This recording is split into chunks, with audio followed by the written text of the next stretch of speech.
Мінск 100 гадоў таму. Геаграфічнае становішча. Ці ведаеце вы, што наш Мінск стаіць на 7 узгорках? І ў гэтым сэнсе ён нічым не адрозніваецца ад іншых сталіц Еўропы. На 7 узгорках стаяў старадаўні Рым.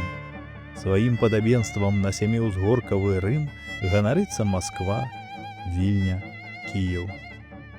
7 мінскіх узгоркаў былі знойдзены настаўнікам гісторыі мінскай мужчынскай гімназіі Александрам Смародскім у 1909 годзе.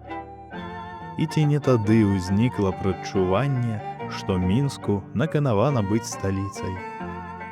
На галоўным, але цяпер зрэзаным узгорку плошчы 8 сакавіка калісьці стаяў мінскі замак.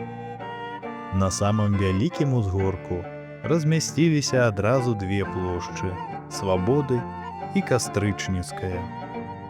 Іншыя мінскія ўзгоркі увенчваюцца траецкім прадмесцем, юбілейнай плошчай, касцёлам Святога Роха, царквой Святой Магдалены, кальварыйскім касцёлам. Колькасць мінскіх узгоркаў няцяжка павялічыць, але не будзем рушыць традыцыю. Сталіца мусіць мець свае міфы. А тое, што Мінск зрабіўся магутным горадам дзякуючы не Мінеску, а будаўнікам чыгунак, дык гэта ўжо не міф, а рэальнасць.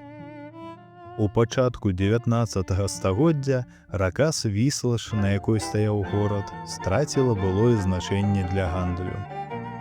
Сітуацыя змянілася пасля правядзення ў 1871 годзе праз Мінск маскоўска-брэсцкай чыгункі і асабліва пасля таго, як у 1873 годзе яе ў межах мінскага прыгарада перасекла другая магістраль – Лібава-Ровенская.